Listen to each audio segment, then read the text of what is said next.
Salut à tous, c'est Marco, bienvenue sur la 2CGM. On vous a déjà présenté la version originale du yassa, tel qu'il est préparé en Casamance comme repas du quotidien. Ce plat s'est depuis imposé à travers tout le Sénégal et a beaucoup évolué au fil du temps. Plusieurs ingrédients se sont ajoutés à la recette de base jusqu'à en faire un plat de fête. Vous avez explosé le compteur des abonnés et les 10 000 sont largement dépassés. On va fêter tout ça ensemble avec ce yassa 2.0 version poulet.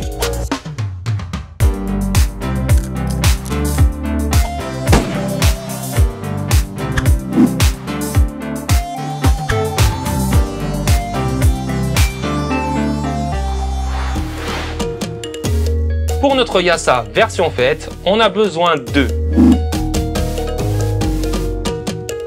Le détail complet est disponible dans la description sous la vidéo.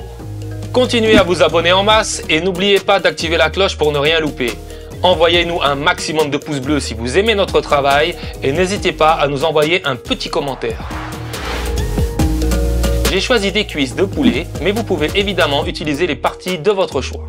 On commence par une petite pâte épicée pour aromatiser la volaille.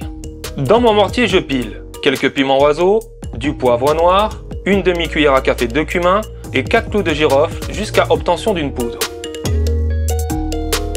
J'enchaîne avec 4 gousses d'ail et je pile à nouveau pour en faire une pâte. J'assaisonne en sel.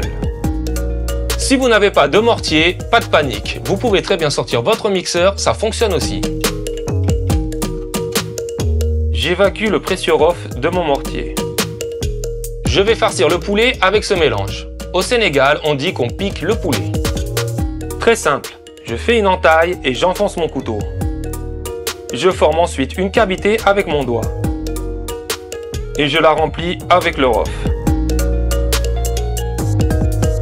Je fais un deuxième trou au niveau du haut de cuisse et je fourre à nouveau. J'enchaîne le même procédé avec les 4 cuisses. J'aime beaucoup trop cette histoire de rof. Quand j'ai découvert ça dans la cuisine sénégalaise, j'ai su que j'allais adopter cette technique très rapidement. S'il en reste un peu, c'est pas grave. Je frotte bien le poulet avec.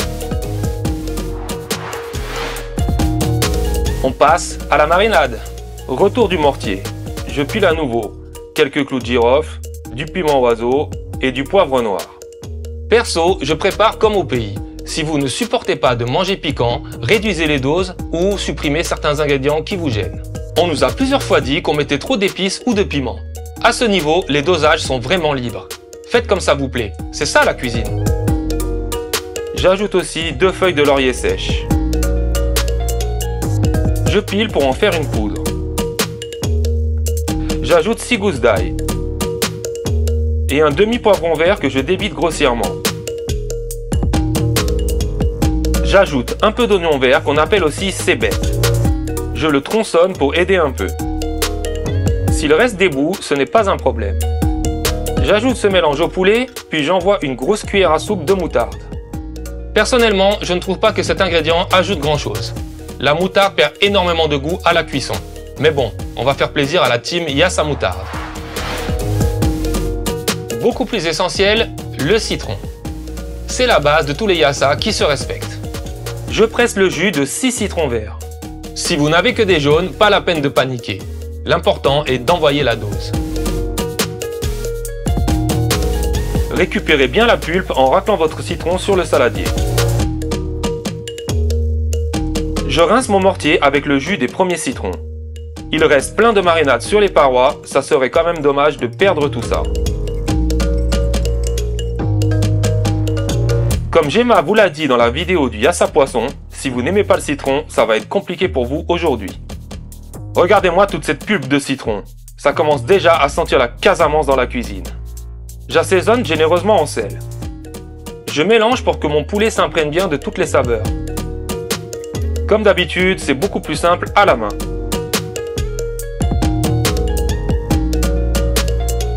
Le citron va commencer à cuire le poulet et donner un goût très intéressant.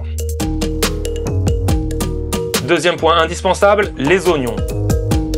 J'en découpe minimum 6 en rondelles pas trop fines.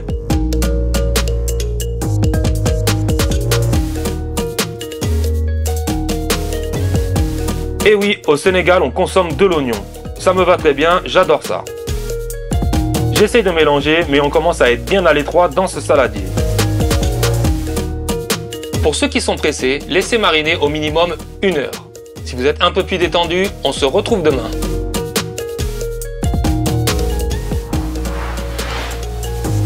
Concernant la cuisson, il y a plusieurs options. Traditionnellement, il faut cuire la viande à la braise pour donner son goût caractéristique au yassa. Aujourd'hui, je vais tricher en utilisant une méthode qu'on appelle mousseul au Sénégal. Je retire les cuisses du saladier et je les mets dans ma marmite. J'ajoute aussi le jus. Je laisse cuire à feu doux une dizaine de minutes de chaque côté. Ça me permettra d'être sûr que la viande soit cuite à cœur. Je les retourne et c'est reparti pour 10 minutes. On est pas mal, j'évacue tout le monde dans un saladier.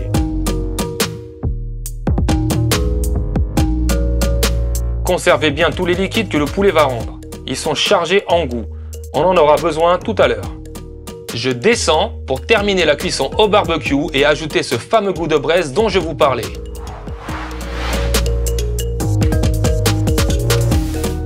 Je me suis changé, j'allais pas salir mon boubou de mariage, du coup on se met à l'aise pour faire ça tranquille. Je casse des petits bouts de charbon pour que ça prenne plus vite. Pour ceux qui n'ont pas accès au barbecue, vous pouvez faire ça au four ou en friture, ça sera moins authentique, mais c'est toujours mieux que rien. Un peu de journal froissé, un coup de chalumeau, c'est parti.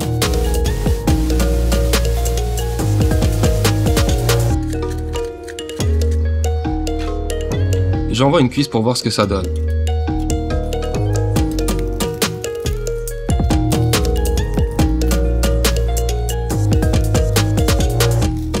Comme vous le voyez, mon fourneau est vraiment petit, c'est vraiment galère, mais bon. C'est pour ça qu'on a fait un mousseul avant, au moins on est sûr certain que ça sera bien cuit, parce que sinon on allait passer la matinée ici, quoi.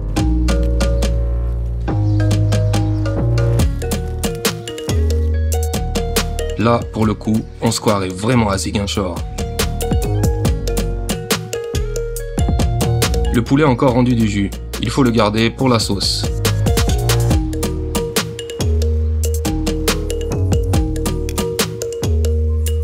Mission accomplie. De retour dans la cuisine, on peut maintenant finaliser la sauce. J'ajoute un peu d'huile dans la même marmite que tout à l'heure et j'y envoie les rondelles d'oignon. Encore une fois, conservez bien le liquide qui reste au fond du saladier. Je fais bien suer le tout.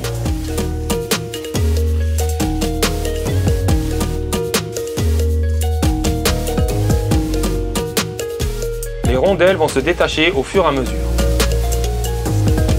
Ça va accrocher légèrement sur le bord de la marmite. Ce n'est pas grave, c'est ça qui va donner la couleur dorée à notre yassa sans ajouter de produits inutiles. J'envoie 2 piments entiers. J'ajoute le jus de cuisson du poulet et le liquide qui est resté dans la marinade.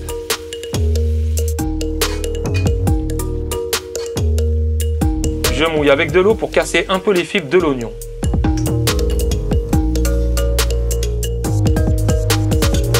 Il ne reste plus qu'à laisser mijoter tranquillement. N'oubliez pas de rectifier l'assaisonnement en sel. Je n'ajoute pas de nokos aujourd'hui car la marinade était déjà assez travaillée. Les piments sont bien cuits, je les fais sortir avant qu'ils n'explosent. Quand ma sauce est presque prête, je rajoute mes cuisses de poulet pour les réchauffer et donner un bon goût de braise à toute la sauce. Je termine avec une grosse poignée d'olive verte. Vous pouvez aussi mettre une poignée d'oignons grelots au vinaigre. Ma sauce est prête. Il se déguste avec le fameux Niankatan, c'est comme ça qu'on appelle le riz blanc au Sénégal. Vous pouvez éventuellement l'agrémenter avec une petite macédoine de légumes, carottes, navets, haricots verts, ou le décorer avec une petite crudité. J'opte pour cette option. Je découpe quelques tomates cerises,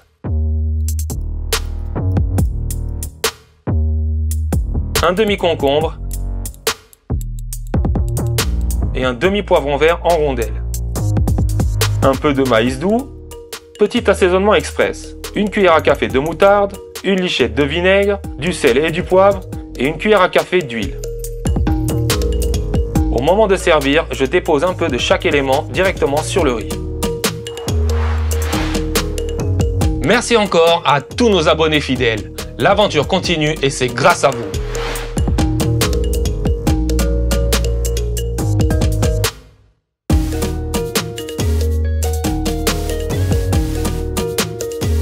Bon appétit à tous et à la semaine prochaine sur la 2CGM pour un petit making of. Vous l'attendez depuis je sais pas combien de temps, il arrive enfin.